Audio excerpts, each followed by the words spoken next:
dejamos para el debate. Bienvenidos.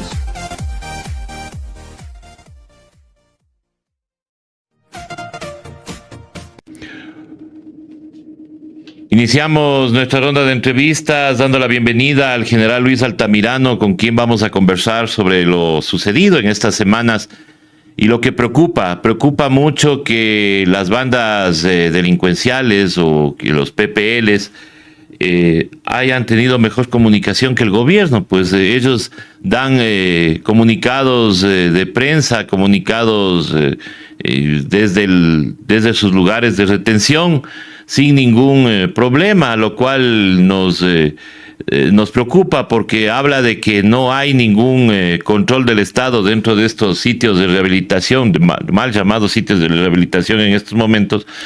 Pero ellos hablan de una tregua de paz, inclusive le nombran al ministro, inclusive tienen policías activos que están ahí avalando estas declaraciones, y también el director de la cárcel de Esmeraldas. Entonces, si tenemos este tipo de declaraciones, quiere decir que el control del Estado está ausente justamente en estos lugares. Estimado general, muy buenos días, bienvenido, y ¿cuál es su opinión al respecto? César, buenos días. Un saludo cordial a todas las personas que nos ven y nos escuchan. Muchas gracias por la invitación. Bueno, yo simplemente mencionaría que cada vez que el Estado busca un aplauso por capturar armas en la cárcel, entre otros objetos, ¿no? Porque se captura desde munición, droga, licor, dinero, electrodomésticos. También debe merecer el repudio de la sociedad, pues es el mismo Estado el que permitió el ingreso de todos estos objetos prohibidos al interior de un centro carcelario.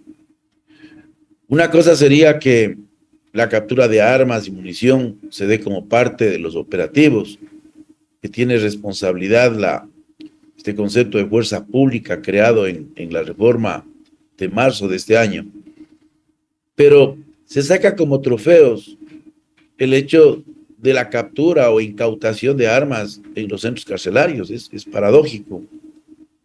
Y aquí debe haber una pregunta, porque para eso está la literatura especializada que nos permite comprender cuándo una organización entrega sus armas en este tipo de actos que son de carácter coyuntural. Y puede haber varios motivos, porque hasta ahora no se nos ha explicado cuál ha sido el motivo de una entrega temporal, voluntaria de armas, y sobre todo cómo se ha dado estos decomisos, porque tranquilamente podría tratarse, como ha ocurrido en otros países, que frente al movimiento de personal de un pabellón a otro pabellón, y existiendo este término colombiano, estas caletas o estos escondites en donde se guardan sustancias prohibidas, en donde se guardan justamente objetos prohibidos, para que no caigan en mano de la facción rival, es posible que lo hayan hecho voluntariamente. Es que no se puede descartar, porque ahí está la literatura criminalística y la literatura justamente que habla de este tipo de fenómenos que se pueden dar en los centros carcelarios. Pero lo que es claro es que el Estado no tiene el control de las cárceles, y nosotros no podemos entender a las cárceles exclusivamente como un centro de cautiverio en donde se aleja a la persona de la sociedad, cuando debe comprenderse en un engranaje, primero con todo un eslabón que no inicia y ni termina en la cárcel, pero que también obedece a una serie de procesos internos. El día de ayer, estos videos con una serie de declaraciones de cabecillas, bueno, ayer y anteayer, en donde el gobierno niega, pero lo que queda claro es una cosa, que son las organizaciones criminales las que tienen el sartén por el mango. Imagínese este señor Adolfo Macías, alias Fito, ofreciendo un mecanismo de paz. Ahora comprendamos, las organizaciones criminales tienen un fin, un objetivo. Que este objetivo no va a terminar simplemente porque se busca un ofrecimiento de paz con otras organizaciones. Porque si existen, es porque existen actividades de carácter criminal en la sociedad en su conjunto y lógicamente dentro de estos centros. Vemos al líder de los Lobos haciendo lo propio y la situación en una de las cárceles, me parece que es en Esmeraldas, en donde un integrante de los Tiguerones también hace un video y también con la presencia del director de la cárcel. Entonces, realmente estamos frente a una situación de un desgobierno. Aquí no hay control alguno. Esto se ha vuelto la cacería del gato y del ratón. Pero si las cosas terminaran ahí, no habría problema, porque aquí el problema mayor es que el pueblo ecuatoriano está con miedo. El pueblo ecuatoriano está con zozobra, porque los índices delincuenciales han aumentado. El país se va a convertir este año, si seguimos esta tendencia, en uno de los países más violentos de toda América y el Caribe. Hay que tomar en cuenta que hay dos países en el Caribe de alto nivel de violencia, como es Jamaica y Trinidad y Tobago, que inclusive Jamaica está como número 1. Es decir, el Ecuador tranquilamente puede estar bordeando la cifra de 39, 40 homicidios cada 100,000 habitantes. Somos noticia en el mundo. El presidente Lasso ha cumplido su palabra de más Ecuador en el mundo, pero de forma negativa, porque se han ido tomando una serie de políticas reactivas y muchas de ellas sin pensar. No nos olvidemos cuando se buscaba declarar a estas organizaciones como terroristas y fuimos noticia en el mundo y después se da un paso atrás, porque era lógicamente un error.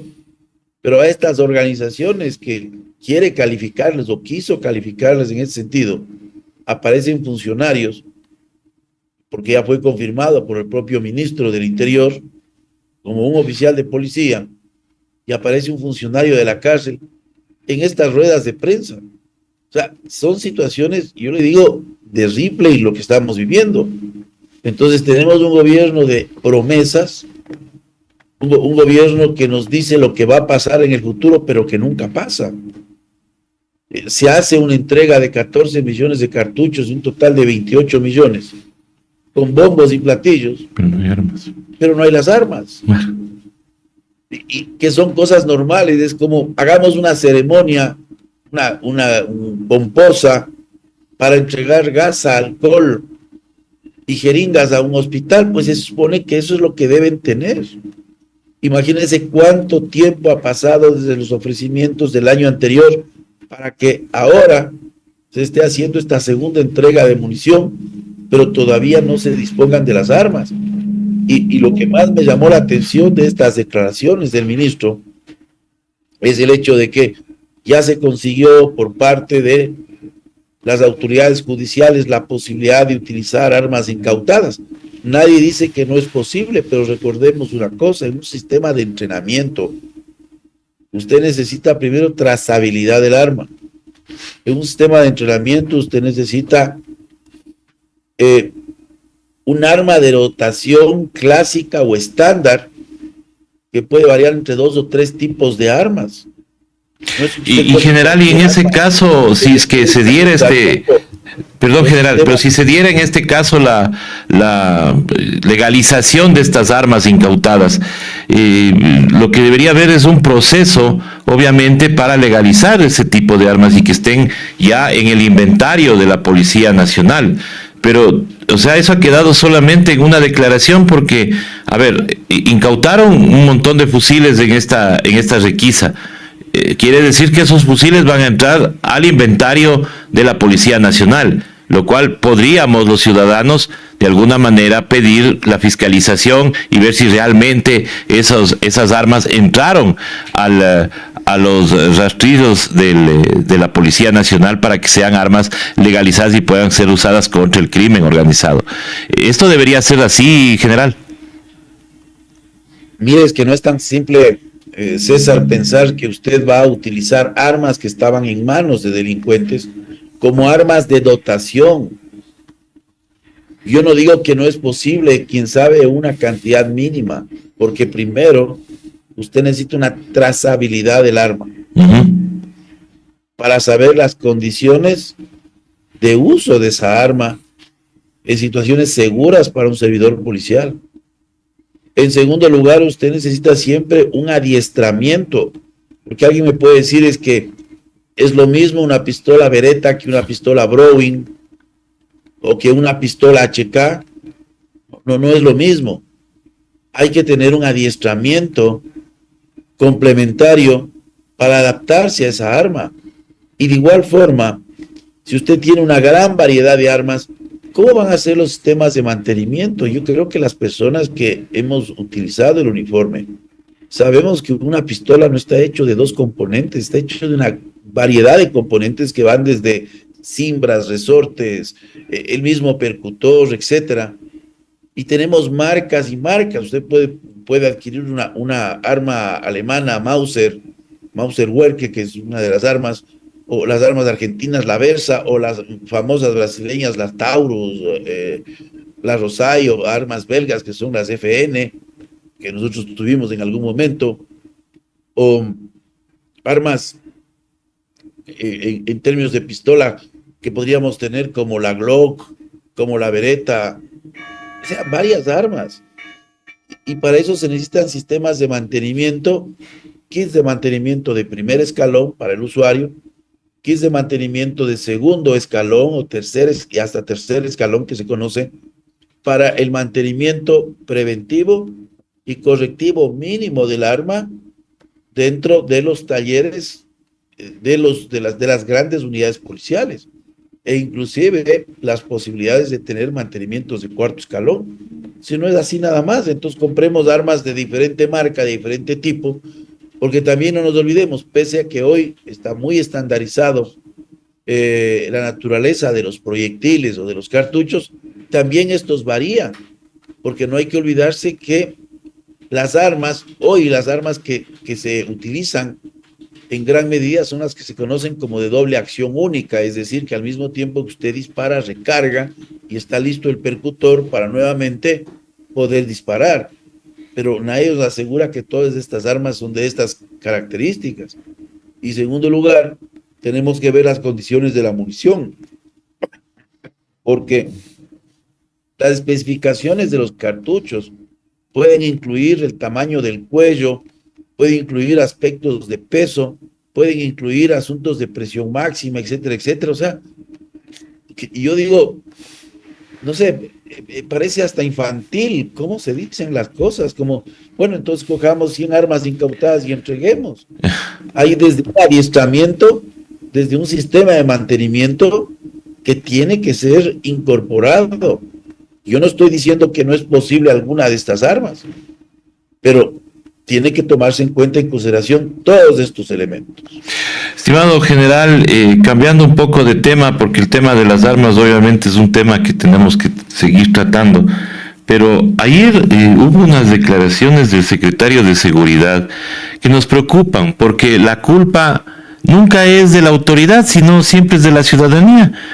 Y acá se habla de una crisis de moral y de baja autoestima, y que es ese el inicio de este proceso de violencia que vive el país. ¿Usted qué opinión le merece a usted estas declaraciones del secretario de Seguridad, el general Wagner Bravo, de decir que hay una crisis de moral y una baja autoestima de los ecuatorianos, y es por eso el inicio de esta crisis, ¿no?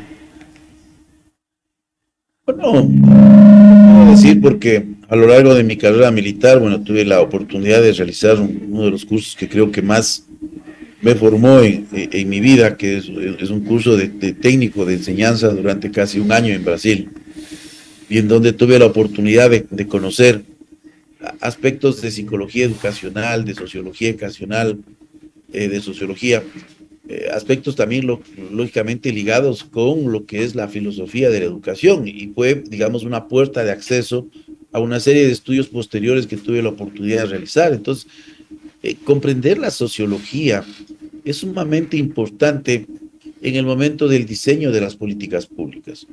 No solo porque uno puede decir, puede haber una serie de paradigmas teóricos o metodológicos de investigación para uno poder comprender los mecanismos de asimilación y acomodación social que se van dando, cuál es el rol que tiene el imaginario social, y especialmente en un mundo hoy altamente interconectado con una gran dinámica.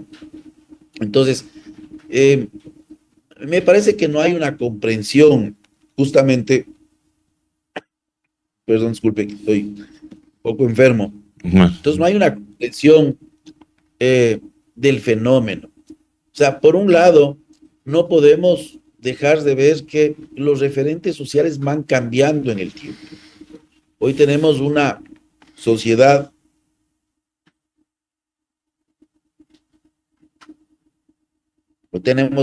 mucho más abierta, porque hay una serie de canales de comunicación y existe también una serie de influencias de varias corrientes en términos de la comprensión de lo que es la libertad, en términos de la comprensión de qué son los derechos. Entonces, no es lo mismo estar hablando de lo que sucedía en el Ecuador en 1950 y 1970, comprender todos estos procesos de carácter social. Y cuando hablamos del fenómeno de la violencia, hay que comprender una serie de elementos, no solo al interior del país, en términos de este debilitamiento institucional que hemos tenido, en varios órdenes, desde la eliminación de la cabeza estratégica de la seguridad con el Ministerio Coordinador de Seguridad, que lo dije hace más de un año. Bueno, ahora escucho que otras personas también lo mencionan. Así es. Porque le dice, en cambio, una persona que vivió los dos sistemas y que se dio cuenta inmediatamente de que la eliminación del Ministerio Coordinador fue una falencia total en la construcción de políticas públicas, en el área de seguridad, al punto que el propio Sistema Nacional de Atención Integral de Privación de la Libertad dependía del Gabinete Estratégico de Defensa, de Seguridad, que estaba presidido por Defensa. Entonces uno se pregunta, ¿y cuál era el organismo superior que articulaba la política criminal en el país? No existía. Entonces, ahora se hacen reformas, por ejemplo, estas que fueron hechas en el mes de marzo, muy poco publicitadas porque el gobierno no quería decir, bueno, acá hay un marco legal interesante.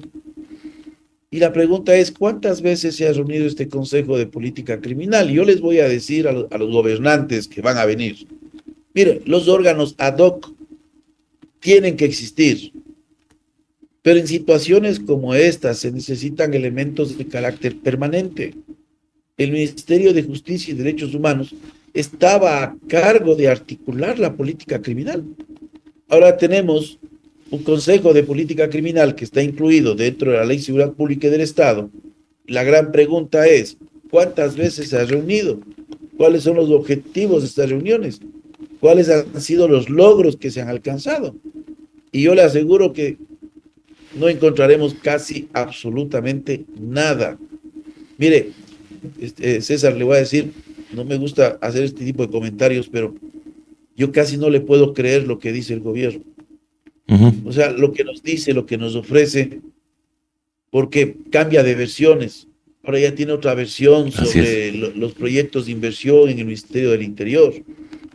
Y le digo que yo he presentado estas semanas un pedido al CERCOP con mi abogado patrocinador, con la finalidad que se nos informe sobre el proceso de los chalecos, porque esto no puede quedar simplemente entre dimes y diretes y contradicciones, en donde un ministro, el teniente coronel Zapata, se atreve a decir que fue prácticamente objeto de casi la configuración de un delito de cohecho, en un primer proceso en donde ni siquiera se compra, y dice que no se compra en ese proceso porque no estaba de acuerdo como estaba siendo llevado por el anterior ministro, porque habían algunas cosas que no le parecían adecuadamente.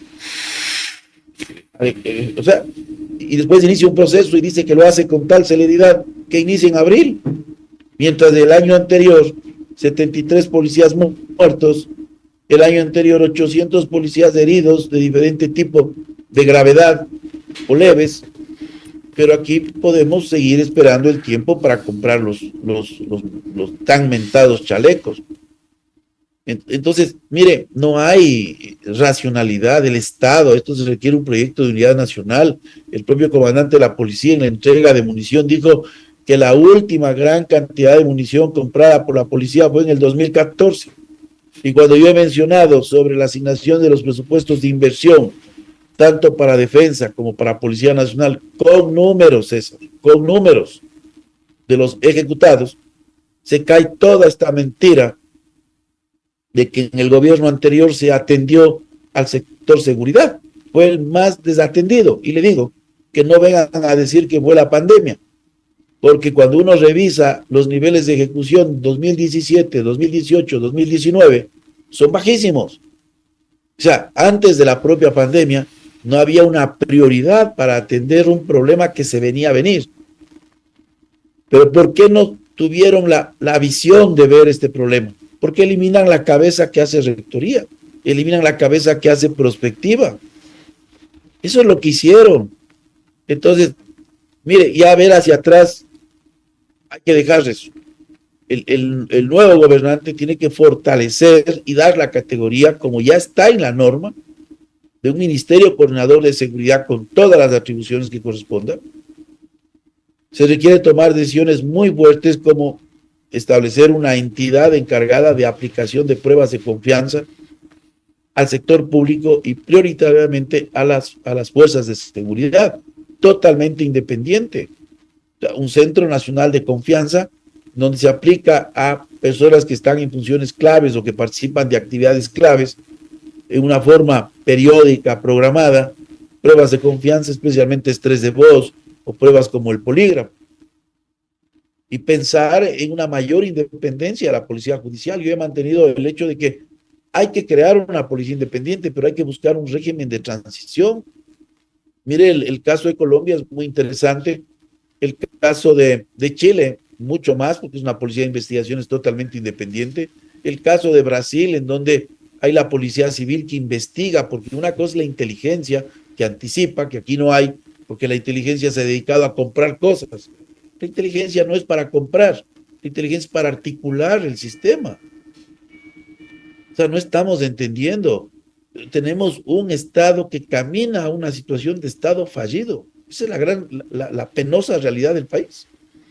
Inclusive se hablaba de que el Estado penitenciario, porque claro, parece que ahí hay otros gobernantes, el Estado penitenciario le está ganando al Estado ecuatoriano, pues porque ellos están poniendo las reglas del juego en este momento y nos están pues marcando la cancha mientras tenemos estos problemas, no se compran no se equipa a los policías, no se ejecutan los presupuestos de seguridad, que a pesar, estimado general, hay que recordar que hubo la petición ciudadana de que el ministro vaya al Consejo de Participación y explique por qué no se había ejecutado el presupuesto. Sin embargo, pues ni siquiera asistió y no dio explicaciones a nadie. Y ahora salta nuevamente este caso y resulta que efectivamente así ha sido. No se ha ejecutado ni el 9%. Sin embargo, tenemos que lamentar la muerte de policías o secuestros como el que hubo en Esmeraldas, donde les encuentran a los policías desarmados. Entonces, ¿qué hacer o qué recomendar a los 8 candidatos que están o que pretenden ser presidentes de este país?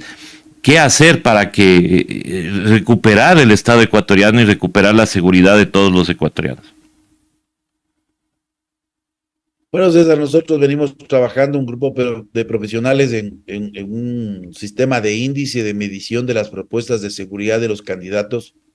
Hay falencias. Vamos a indicar algunos aspectos que pueden ser mejorados pero vamos a emitir este índice. Ya tenemos el cronograma final del trabajo que venimos desarrollando, tanto personas expertas en el área de criminología, de rehabilitación social, en el área también de sociología, en el área policial, lógicamente militar, y de estudios estratégicos regionales e internacionales. Entonces, es un grupo fuerte, ¿no? Estamos 9 profesionales.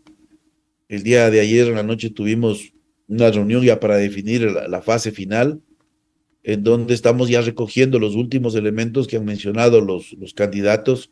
No solo nos estamos fijando en la descripción, sino en algunos argumentos adicionales y sobre todo en el cómo piensan llevar adelante en el caso que exista, y estamos ponderando calificaciones. Y nosotros vamos a tener listo este trabajo completo una vez que tengamos el debate el día 13, tenemos una reunión el día 14 y el día 15 estamos prestos para mostrar los resultados a la prensa. Vamos a convocar a una rueda de prensa. Es muy poco tiempo, pero hay que esperar el debate. Y con esto colocar a la opinión pública para que sean los ciudadanos los que decidan por estas propuestas. Pues vamos a hacer una rueda de prensa el día 16 de agosto, presentar las propuestas. Y yo creo que si un candidato no abraza todos los elementos que van desde la prevención, disuasión, control, respuesta del Estado, bueno, son propuestas mágicas. Las propuestas mágicas no funcionan. Este gobierno nos vino a vender algunas ideas mágicas y ahí están, y ya estamos viendo. No funciona, y lo peor es que deja secuelas a futuro. Entonces, todos los ecuatorianos, de una u otra forma, cuando decimos que la seguridad es de todos, no significa que la seguridad tenga una responsabilidad de mi parte directa en la ejecución de las políticas públicas, pero sí tengo una responsabilidad como ciudadano en el hacer opinión, el entregar estos insumos para que quienes vengan a dirigir los destinos del día de mañana puedan tomar en cuenta si lo creen conveniente o lo puedan desechar. Yo creo que es importante escuchar. Aquí falta innovación, falta creatividad, falta conocimiento. Es importante el conocimiento, no es un área simplemente de sentido común. Y esto le digo, César, porque mi primer trabajo, y desde ahí me dediqué a estudiar mucho este tema, fue en la India, donde trabajé el tema de crimen organizado en el año 2010, y cogí esa línea de investigación a lo largo de prácticamente cerca de 10 años, y alguien puede decir, bueno, pues eso no está muy ligado a su carrera, pero yo veía que estas eran posibilidades. Había informes muy serios de Naciones Unidas con respecto a la región, no a país en particular, y posteriormente otros informes ya nos daban las indicaciones de la posibilidad del crecimiento del microtráfico, de la posibilidad del aumento de la demanda, las repercusiones que iba a tener el Plan Colombia, especialmente en sus países vecinos. ¿Qué es lo que estamos viviendo ahora? La inacción o las indecisiones, porque el Plan Colombia fue en el 2016, las indecisiones que se tomaron en su momento. Porque aquí se habla las cosas de memoria. De memoria, es que salió la base de Manta. Mire, primero que la regla de juego ya no concibe la base de Manta. Uh-huh. En segundo lugar, la funcionalidad del territorio ecuatoriano en ese tiempo era otra. No era un país de paso de precursores ni una ruta para el tráfico de armas hacia Colombia. Nosotros éramos un país que inclusive tenía un mínimo nivel de distribución. ¿Por qué? Porque era mucho más barato para las organizaciones criminales sacar por el Cauca, el Valle del Cauca, por Nariño, que contaminar inclusive la contaminación del puerto de Buenaventura, que es el puerto de Gran Calado que tiene Colombia en el Pacífico. Uh-huh. Pero esto cambia con el proceso de paz, se retoma el control del territorio. El promedio de incautaciones durante la presencia de la base de Manta, de la cual, y es un hecho consumado, era de 26 toneladas anuales. Hoy estamos hablando de cantidades de 200 toneladas anuales. Así es. Ya en el 2020, César, y esto debe escuchar la población, en el 2020, aquí los que ha habido complicidad de los órganos de seguridad, como nos quiere hacer notar el presidente Lazo, en el 2020 se capturó 128 toneladas de droga. Fue una captura histórica.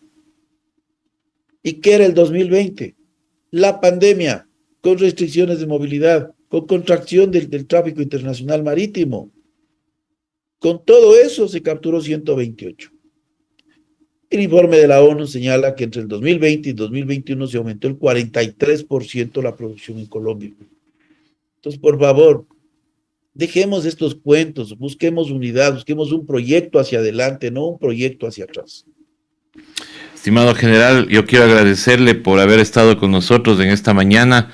Realmente es importante conocer otros criterios porque, claro, como bien dice usted, acá se habla de memoria y se lanza nomás cualquier diagnóstico, pero sin ningún fundamento y sin ninguna base que pueda darnos una solución al problema en el que estamos viviendo. Estimado general, muchísimas gracias por haber estado con nosotros. Estamos conversando para seguir analizando los temas justamente de seguridad y le deseamos una pronta mejoría. Su mensaje final a la ciudadanía, estimado general. Lo que no podemos perder la fe, César. No perdamos la fe. El rato que bajemos los brazos y pensemos de que todo está perdido, ahí sí, le digo, se acabó nuestra última línea de defensa. La línea de defensa tiene que ser la convicción que el día de mañana pueden venir días mejores para el país. Y le agradezco la entrevista, César. Muchas gracias. A usted, estimado general, un abrazo y nosotros regresamos luego de este corte con al César lo que es del César. Desde